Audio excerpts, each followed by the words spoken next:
एक बार की बात है, 3 लोग काम करने के लिए गांव से बाहर जा रहे थे।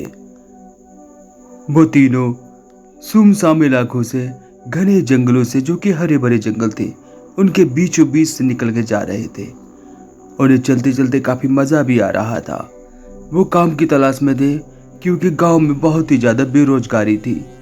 अब उन्हें कहीं ना कोई काम जरूर तलाश करना था।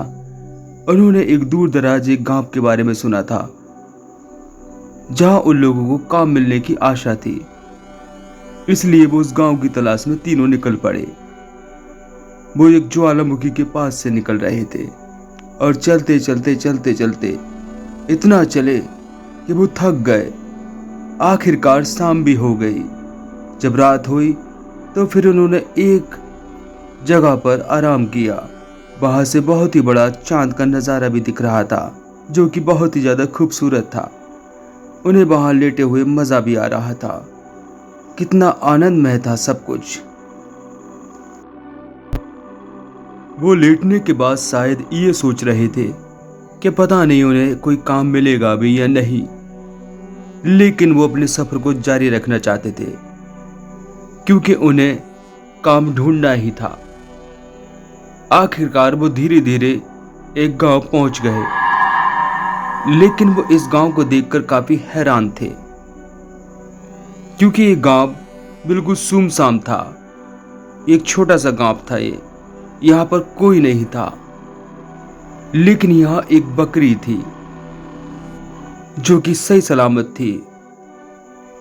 वो ये देखकर काफी हैरान थे कि आखिरकार इस छोटे से गांव में कोई इंसान नजर क्यों नहीं आ रहा। यह सिर्फ और सिर्फ एक बकरी है। उन्हें लगा शायद इस गांव के लोग आसपास कहीं मेला देखने गए हों। वो ये सोच ही रहे थे, तभी एक सदस्य ने उनमें से कहा, अरे भाई, मुझे लगता है हमें यह रात गुजारनी चाहिए। हो सकता है सुबह को ये सब लोग आ जाएं और हमारे लिए कोई ना कोई काम मिल जाए। ये बात सुनकर और लोगों को भी लगा कि हाँ, ये बात ठीक है, और उन्होंने वहां रात बिताने का फैसला किया। इसके बाद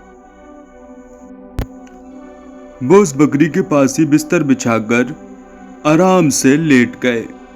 वो तीनों कुछ देर बाद सो गए क्योंकि वो थके हारे थे।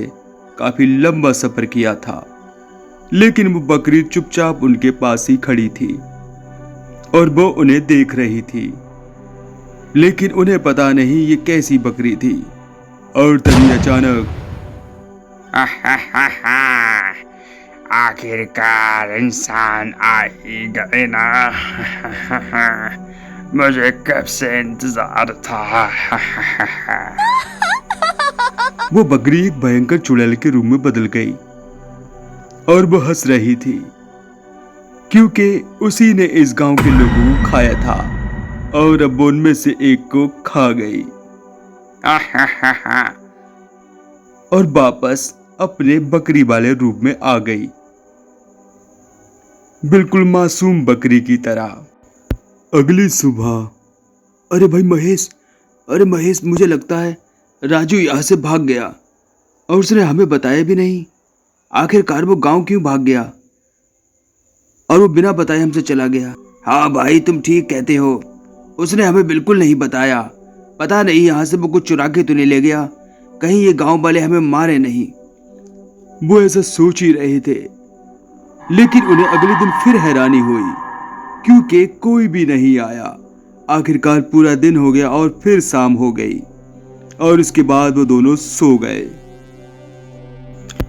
और वो मासूम बकरी, जो कि एक डायन थी, उन्हें देख रही थी और फिर अगला शिकार किसे बनाऊं? बड़ा मजा आ रहा है। ऐसे खाती हूँ पहले। और वो उसे उठा के सर की ओर से खाने लगी।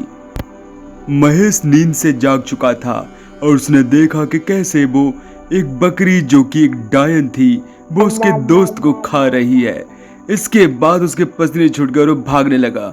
अरे बाप रे, अरे अरे मैं कहाँ फंस गया, अरे बाप रे, अरे मैं तुझे खा जाऊंगी। हाँ।